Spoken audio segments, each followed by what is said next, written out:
नमस्कार साथियों, स्वागत है आपका एक और इंफॉर्मेटिव वीडियो में।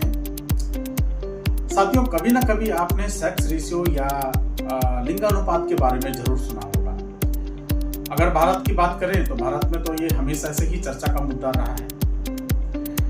दरअसल लिंगानुपात या सेक्स रेशियो का मतलब होता है कि किसी देश में प्रति 1000 पुरुषों पर वहां महिलाओं की कितनी संख्या है। भारत में इसके चर्चा में होने के पीछे कारण भी वाजिब हैं।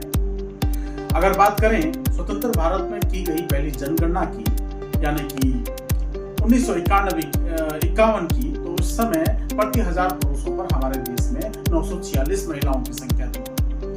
इसके बाद आता है सन 1971 में की गई जनगणना के अनुसार प्रति 1000 पुरुषों पर हमारे देश में 930 महिलाओं की संख्या थी। वहीं बात करें 1991 में की गई जनगणना में, तो इस समय प्रति 1000 पुरुषों पर हमारे देश में महिलाओं की संख्या घटकर और नीचे चले गए और 1000 पुरुषों पर महिलाओं की संख्या हो गई 929। दोस्तों, घटता लिंगानुपात या महिलाओं की घटती हुई संख्या हमेशा से सरकारों के लिए एक चिंता का विषय बना रहा हो, और कारण यही है कि लगभग सभी सरकारों ने राज्य तथा केंद्र स्तर पर इस मुद्दे से निपटने के लिए प्रयास किए।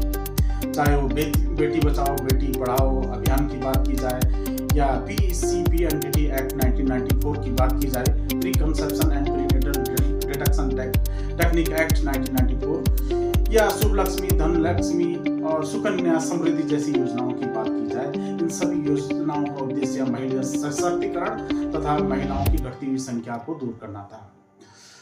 और आज मैं शेयर करने जा रहा हूं आपके साथ में नेशनल फैमिली हेल्थ सर्वे 5 जो कि 2021-22 में किया गया था, उसकी रिपोर्ट। दोस्तों, इन तमाम प्रयासों का जो है एक अच्छा रिजल्ट हमें देखने को मिला है, और इस रिपोर्ट की माने तो आज जो है महिलाओं की संख्या प्रति 1000 पुरुष पर महिलाओं की संख्या 1020 हो गई है। जी हाँ, मैं सही कह रहा हूँ, 1000 पुरुषों पर महिलाओं की संख्या बढ़कर 1020 हो गई है। दोस्तों, अगर बात की जाए ग्रामीण और शहरी क्षेत्रों की, तो ग्रामीण क्षेत्रों ने काफी अच्छा प्रदर्शन किया है। ग्रामीण क्षेत्रों में 1000 पुरुषों पर 1037 महिलाओं की संख्या है। वहीं अगर शहरी क्षेत्रों की बात की जाए तो 1000 पुरुषों पर 985 महिलाओं की संख्या है। जहां राष्ट्रीय लिंगानुपात में हमने अभूतपूर्व सफलता प्राप्त की है और हमारा लिंगानुपात प्रत्येक 1000 पुरुषों पर 1020 महिलाओं का हो गया है। वहीं अगर बात करें ओवरऑल चाइल्ड सेक्स रेशियो की, तो ये आज भी चिंता का विषय बना हुआ है। दरअसल ओवरऑल चाइल्ड सेक्स रेशियो का मतलब होता है कि ऐसे बच्चे जिनकी उम्र 0 से 6 साल के बीच में है, ऐसे 1000 बालकों पर कितनी बालिकाओं की संख्या है। नेशनल फैमिली हेल्थ सर्वे 4 जो कि 2015-16 में किया गया था, उसकी रिपोर्ट की माने तो इस समय 1000 बालकों पर 919 बालिकाएं हुआ करती थी। वहीं अगर नेशनल फैमिली हेल्थ सर्वे 5 की बात की जाए, जो कि 2021 और 22 में किया गया था, तो 1000 बालकों पर 929 बालिकाओं की संख्या हो गई है। इसमें आंशिक रूप से हमें इम्प्रूवमेंट देखने को मिल रहा है, लेकिन अभी भी ये एक चिंता का विषय बना हुआ है।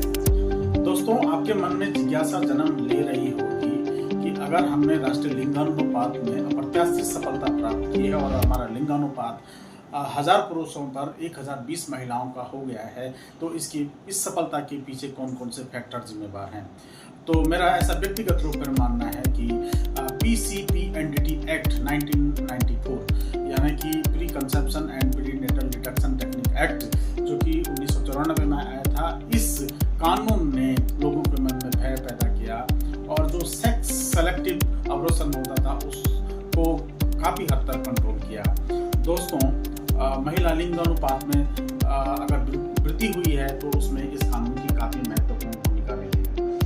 दूसरा, जैसे जैसे हमारा देश उन्नति करता गया, हमारे हेल्थ सिस्टम में भी इम्प्रूवमेंट देखने को मिला, और जैसे हमारा हेल्थ सिस्टम दुरुस्त हुआ तो जो IMR है, यानी कि इन्फेंट मोर्टेलिटी रेट है, और MMR यानी कि मदर मोर्टेलिटी रेट है, उसमें कमी देखने को मिली, और इसने भी नेशनल सेक्स रेशियो या राष्ट्रीय लिंगानुपात में अहम भूमिका निभाई। और तीसरी अगर फैक्टर की बात की जाए तो महिलाओं का एजुकेटेड होना और महिलाओं का डिसीजन मेकर बनना, इसने जो पुरुष प्रधान समाज की जो मानसिकता थी उस पर काफी हद तक कंट्रोल लगाया, और यही कारण है कि आज हमारा राष्ट्रीय लिंग अनुपात 1000 पुरुषों पर 1020 महिलाओं का हो गया है। धन्यवाद।